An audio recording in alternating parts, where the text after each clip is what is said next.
नमस्कार और स्वागत है। आज हम जरा गहराई से देख रहे हैं Assam power distribution company limited यानी APDCL की मोबाइल ऐप बिजली ऐप को। हमारे पास कुछ दस्तावेज हैं जो इस ऐप की सुविधाओं और इसके असर का काफ़ी अच्छा विश्लेषण करते हैं। तो आज का मकसद सिर्फ ये जानना नहीं कि ऐप में कौन कौन से बटन हैं, बल्कि ये समझना है कि ये असल में काम कैसे करता है, कितना कारगर है और सबसे ज़रूरी, असम में बिजली इस्तेमाल करने वाले लोगों के लिए इसके मायने क्या हैं। क्योंकि दावा तो यही है कि ये सिर्फ बिल पेमेंट से कहीं ज़्यादा है। चलिए तो फिर शुरू करते हैं, तह तक जाते हैं इसके।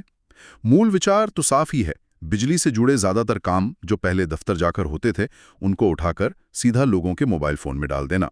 सुनने में तो हाँ, बहुत सुविधाजनक लगता है। तो सबसे पहले ये ऐप बना क्यों? देखिए, जैसा हमारे स्रोत बताते हैं, एपीडीसीएल का इरादा था कि पारदर्शिता बढ़े और लोगों को डिजिटल सर्विसेज मिले। मतलब लाइन में लगने की जरूरत नहीं, घर बैठे ही काम हो जाए। लेकिन क्या ये सिर्फ सुविधा की ही बात है या इससे कुछ और भी बदल रहा है? देखिए, फीचर्स की लिस्ट तो लंबी है। सबसे पहले और शायद सबसे ज़्यादा इस्तेमाल होने वाला फीचर बिल पेमेंट।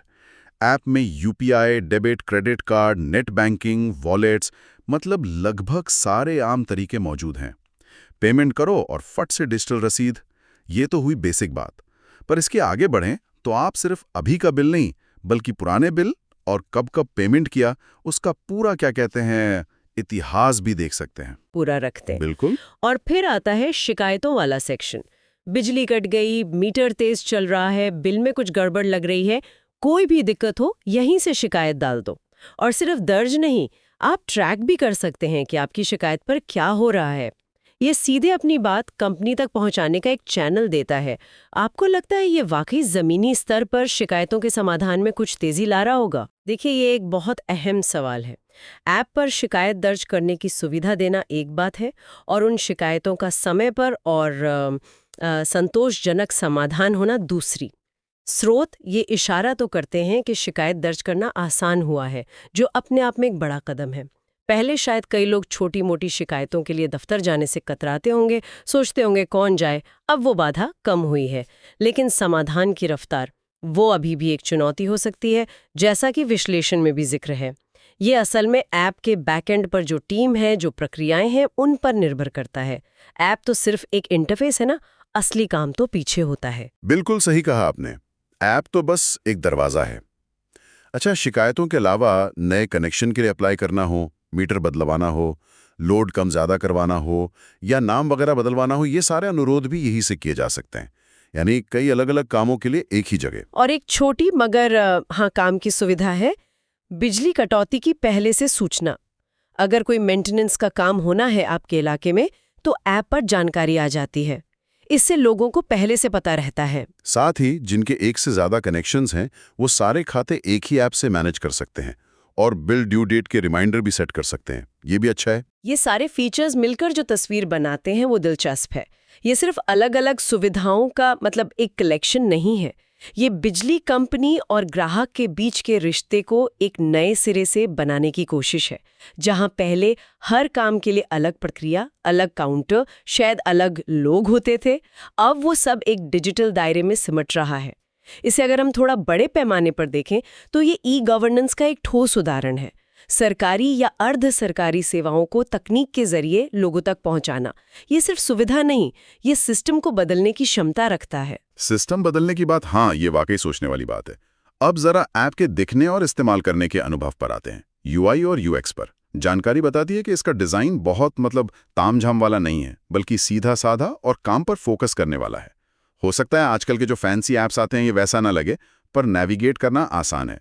बिल, शिकायतें, सेवाएं सब अलग अलग टैब में साफ दिख जाता है। लेकिन इस्तेमाल के अनुभव में सिर्फ दिखना ही नहीं, चलना भी आता है, मतलब परफॉर्मेंस। यहाँ कुछ मिलीजुली बातें सामने आती हैं। ज़्यादातर समय तो ठीक चलता है, पर कभी-कभी लॉगिन में दिक्कत या सर्वर धीमा होने जैसी शिकायतें भी सुनने में आई हैं। ये अनुभव को थोड़ा कह सकते हैं कमज़ोर कर सकती हैं, खासकर जब आपको जल्दी बिल भरना हो या कोई ज़रूरी काम हो। यहीं पर बात थोड़ी गहरी हो जाती है। एक तरफ तो सादा डिजाइन है, जो शायद कम डेटा खर्च करता हो और पुराने फोनों पर भी ठीक-ठाक चल जाए। ये अपने आप में एक सोची समझी रणनीति हो सकती है, ताकि ज्यादा से ज्यादा लोग इस्तेमाल कर सकें। ये अच्छी बात है। तराजू के दोनों पल्लों को देखते हैं। इसके फायदे क्या हैं और चुनौतियां या कमियां क्या हैं? फायदों की लिस्ट तो साफ है। सबसे बड़ा फायदा तो यही कि घर बैठे काम हो जाता है, समय बचता है, दफ्तर के चक्कर नहीं काटने पड़ते, और ऑनलाइन पेमेंट के तो ढेरों विकल्प हैं ही। हाँ, ये सुविधा तो सबसे बड़ी है। फिर पारदर्शिता की बात आती है। हर चीज का डिजिटल रिकॉर्ड रहता है। कब बिल भरा, क्या शिकायत की, उसका क्या हुआ, सब कुछ ट्रैक कर सकते हैं। बिजली कटौती की जानकारी पहले मिल जाती है। और हाँ, ये कागज बचाता है तो पर्यावरण के लिहाज से भी थोड़ा बेहतर है। मुझे लगता है कि यह पारदर्शिता वाला पहलू काफी अहम है। जब लोगों को जानकारी आसानी से मिलती है तो उनका सिस्टम पर भरोसा बढ़ता है। क्यों? बिल्कुल।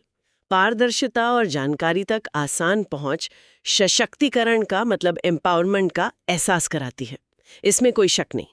लेकिन यहीं पर हमें चुनौतियों को भी देखना होगा जो नज़रअंदाज नहीं की जा सकती।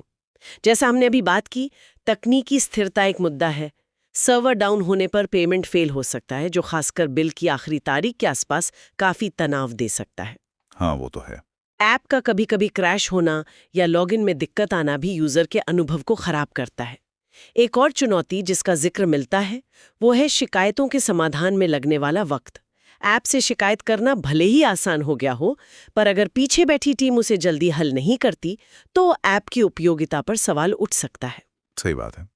लोगों को लग सकता है कि ऐप सिर्फ दिखाने के लिए है, असल में काम तो वैसे ही धीरे हो रहा है। जी, और यूजर इंटरफेस हालांकि काम चलाऊ है, ठीक है, पर उससे और सहज और आधुनिक बनाया जा सकता है ताकि नए यूजर्स को अपनाने में आसानी हो। सोचिए कोई बुजुर्ग हैं जो पहली बार स्मार्टफोन इस्तेमाल कर रहे हैं, उनके लिए ये कितना आसान या मुश्किल होगा, ये सवाल भी अहम है। हाँ, ये यूजर एक्सपीरियंस वाली बात बहुत जरूरी है, क्योंकि ऐप कितना भी शक्तिशाली क्यों ना हो, अगर लोग उसे आसानी से इस्तेमाल ही ना कर पाएं तो उसका मकसद अधूरा रह जाता है। अब जरा इसके व्यापक असर और दूसरी जगहों से तुलना पर बात करते हैं। आपने पहले ई गवर्नेंस और डिजिटल इंडिया का जिक्र किया था। ये ऐप उस बड़ी तस्वीर में कहाँ फिट होता है? ये उस बड़ी तस्वीर का एक महत्वपूर्ण हिस्सा है, इसमें कोई दो राय नहीं। डिजिटल इंडिया का एक मुख्य लक्ष्य सरकारी सेवाओं को ऑनलाइन लाना और डिजिटल पेमेंट को बढ़ावा देना है। बिजली ऐप ये दोनों काम कर रहा है। जब लोग सीधे ऐप से भुगतान करते हैं और सेवा अनुरोध करते हैं तो बीच के स्तर या कह लें बिचौलिए कम होते हैं। इससे प्रक्रिया तेज हो सकती है और उम्मीद है कि भ्रष्टाचार की गुंजाइश भी कम होती है। ये दावा करना मुश्किल है कि भ्रष्टाचार पूरी तरह खत्म हो जाएगा, लेकिन पारदर्शिता निश्चित रूप से उस दिशा में एक कदम है। हाँ, पारदर्शिता से फर्क तो पड़ता है। हम स्मार्ट ग्रिड की बड़ी अवधारणा से जोड़ सकते हैं। स्मार्ट ग्रिड का मतलब है ज्यादा डेटा पर आधारित कुशल और भरोसेमंद बिजली व्यवस्था। बिजली ऐप उस व्यवस्था का वो हिस्सा है जो सीधे उपभोक्ता से जुड़ता है। ये डेटा इकट्ठा करता है, जैसे खपत का पैटर्न, शिकायतें वगैरह, और दो तरफा संवाद को संभव बनाता है। भले ही अभी ये शुरुआती दौर में हो, पर इसकी नींव रखी जा रही है। ये दिलचस्प है कि कैसे एक साधारण दिखने वाला ऐप एक इतने बड़े बदलाव का हिस्सा हो सकता है। लेकिन अगर हम इसे दूसरे राज्यों की बिजली कंपनियों के ऐप से तुलना करें, जैसे आपने कहा उत्तर प्रदेश यूपीपीसीएल या तमिलनाडु टीएनईबी के ऐप्स, तो बिजली ऐप कहाँ खड़ा होता है? क्या इसमें वो सब कुछ है जो दूसरों में है? देखिए, तुलना करने पर कुछ बातें साफ होती हैं। बुनियादी सुविधाएं, बिल देखना, भरना, शिकायत करना, ये तो लगभग सभी राज्यों के ऐप्स में मिलती हैं और बिजली ऐप में भी हैं। इस लिहाज से ये पीछे नहीं है, ये बेसिक काम तो करता है। ठीक है। लेकिन जब हम अतिरिक्त या उन्नत सुविधाओं की बात करते हैं तो कुछ अंतर नजर आते हैं। जैसा कि विश्लेषण में बताया गया है, कुछ राज्यों के ऐप्स में आपको ऊर्जा बचाने के टिप्स मिलते हैं। कुछ ऐप्स सोलर रूफटॉप पैनल लगवाने से जुड़ी जानकारी या उसके इंटीग्रेशन की सुविधा भी देते हैं। ये वो चीज़ें हैं जो बिजली ऐप में फिलहाल नहीं दिखती। तो ऐसा लगता है कि बिजली ऐप ने अभी बुनियादी ज़रूरतों पर ध्यान केंद्रित किया है, जो शायद सही भी हो, लेकिन भविष्य में इन नई सुविधाओं को जोड़ने की काफ़ी संभावना है। तो मतलब ये हुआ कि काम का तो है, इसमें कोई शक नहीं।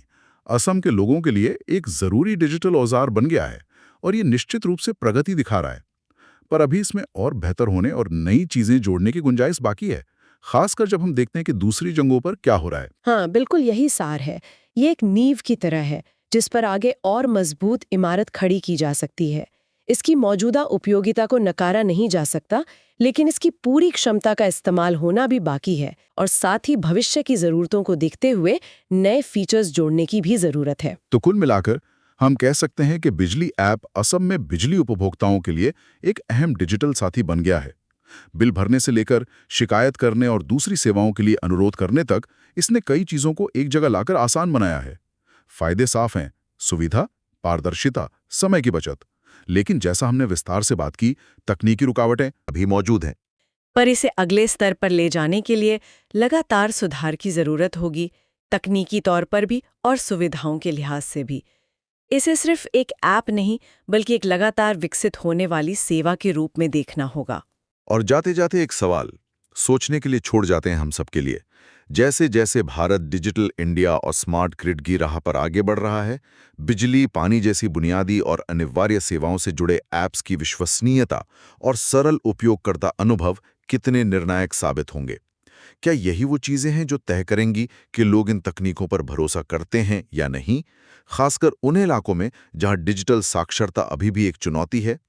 तकनीक लाना एक बात है, पर उसे सबके लिए भरोसेमंद और सुलभ बनाना शायद असली परीक्षा वही होगी।